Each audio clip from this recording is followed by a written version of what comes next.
Nola was from West Virginia. I grew up as far north as my parents could get.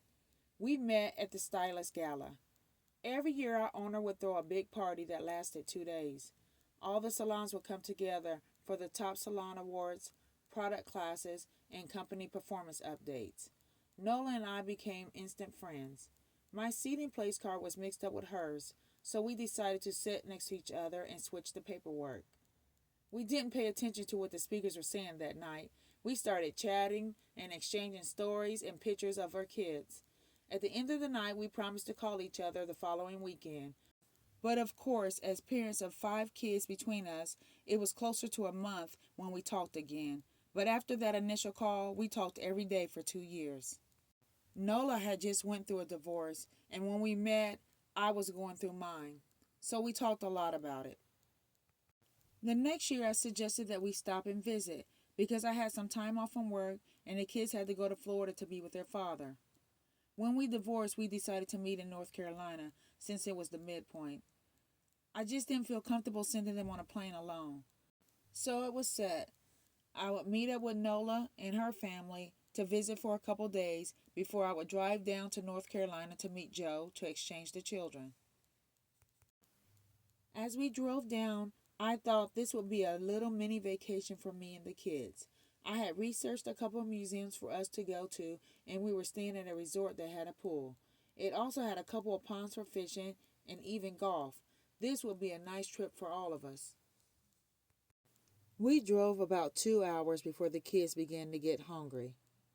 They had grown tired of eating the little snacks in the car, so we decided to stop at a restaurant. As we got in the car and started driving again, we were about an hour out before my daughter noticed that she had left her favorite sunglasses at the restaurant.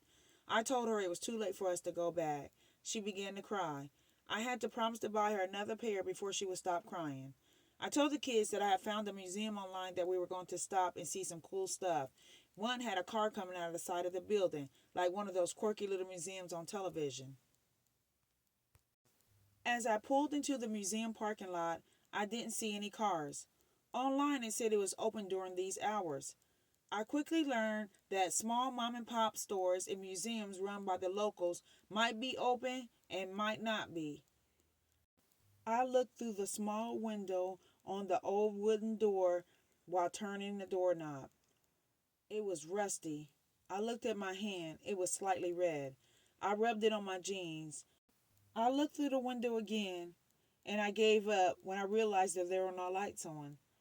Walking slowly back to the car and looking at the little yellow car sticking out of the side of the building, I said, "Sorry, kids, it doesn't look like it's open. This little vacation is not off to a good start." As we drove away, I noticed a young lady walking. I decided to stop and ask her about the museum. "Excuse me, do you know if this museum is going to open today?" "Not today, ma'am. My grandma's not up to it." "Oh," I said, very confused. "Will it be open tomorrow?" "Not sure. Maybe," she said as she started strolling down the road again. I gave up, and we drove on. We were about a half an hour away from the resort. I didn't want to intrude on Nola, so I decided to book a 2 night at a resort. The resort seemed like it would be fun, and everything would be in one place. No driving around in an unfamiliar city. As we passed the park, the kids wanted to know if we could stop so they could play. "Mom, we could have a picnic," Olivia said. It would be a good way to finish off a lot of the food that we brought down with us. Nola had planned a family brunch for us in the morning as a way to introduce the kids to each other, and our parents would be there too. The parking lot was set on a hill, and you had to walk down from the parking lot down a rocky path to be led to the playground and the pond. As we finished eating, my eldest daughter, Stacy, asked for the keys to the car so she could retrieve her book and her journal. She was at the age where she thought she was too old to play on the playground. My youngest daughter, Olivia, was walking around eating her cheese curls. She yells, "Mom, geese!" "Don't get too close, Olivia." "But I'm feeding them, Mom." As I turned around, she began to run and scream. The geese had attacked. I'm running after her, but I can't catch her. I see my son climbing up to the top of the jungle gym. I yell for Stacy to come help me, but she just shook her head slowly, too terrified to move. I decided quickly to throw more cheese curls everywhere, hoping that they would stop chasing her because she won't drop the bag. At this point, the bag is probably empty because she's running in circles, shaking the bag at the geese. It worked. They stopped chasing her and started fighting over the cheese curls that were on the ground. Holding her under my arm, I climb up to the top of the jungle gym. As I'm trying to catch my breath, I look down and she's still holding the empty bag. I snatch it from her and throw it down on the ground. When I search the area again for my daughter in the car, I see her on the roof of the car. Now there's no geese near her at all. Soon a gentleman appears, and I remember seeing him fishing on the other side of the pond when we first arrived.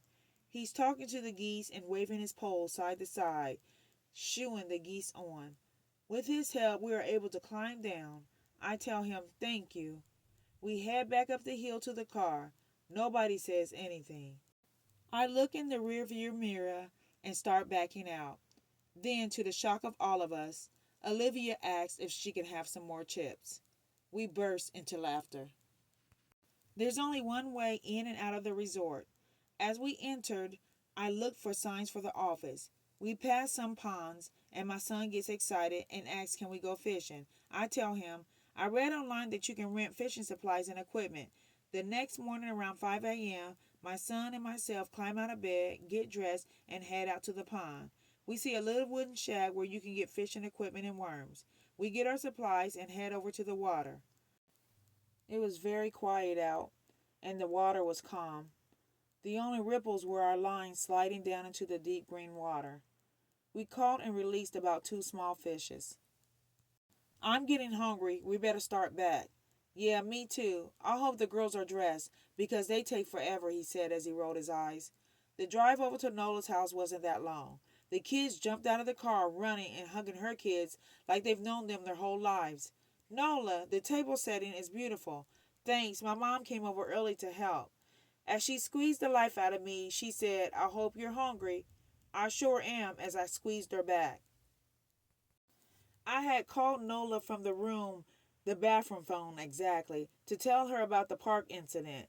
We laughed for hours. We had to bring her parents up to speed on what had transpired. We laughed some more. Her dad had been more reserved till I told the story about the great geese chase. He laughed till he cried. I told Nola how beautiful West Virginia was. I've been thinking about moving up north, though, to a bigger city with more opportunities. I told her we would love to have her. My salon could use a colorist like her. She said she'll let me know at the end of the next school year. The weather had been kind of cool when we left the room to go to Nola's house for brunch, but it was hot and humid when we came back to the room. "How about a swim, guys?" They began to run and jump on the bed, all excited. My son ran to the bathroom to put on his swim trunks. I knew he wanted to be first. I told them not to be too loud.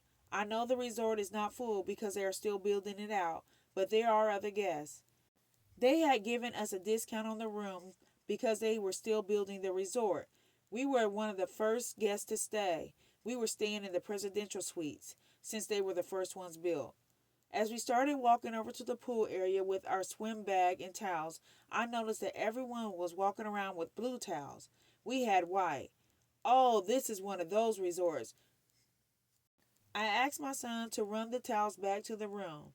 They were a little confused, but I had to explain to them later that the towels that the guests were using at the pool area were for the pool area, and that you left them there and they would take them and clean them and put them back out. They thought that was pretty cool. Olivia said, "Fancy," as she bent her hand down under her chin. But I liked it the most. No wet towels to drag back to the room and lay out. Nola and her kids and her mom came to the resort to say their goodbyes because we were heading out early the next morning. We hugged, and I told her I was going to miss her, and she said same. Nola's daughter and my daughter exchanged addresses so they could write each other. She promised to find the prettiest shells in Florida and send them to her. The exchange with the kids went well. I told them to have fun and I would see them in a couple weeks. As I drove home, I thought of my friend Nola and her kids. We were both trying to make our way in the world, both newly single and each with a new career, with our little ones watching every step we make. It's nice to have someone that understands the life that you have been given without judgment, but with encouraging cheers. I knew my life was going to be a little bit easier with Nola's gift of friendship.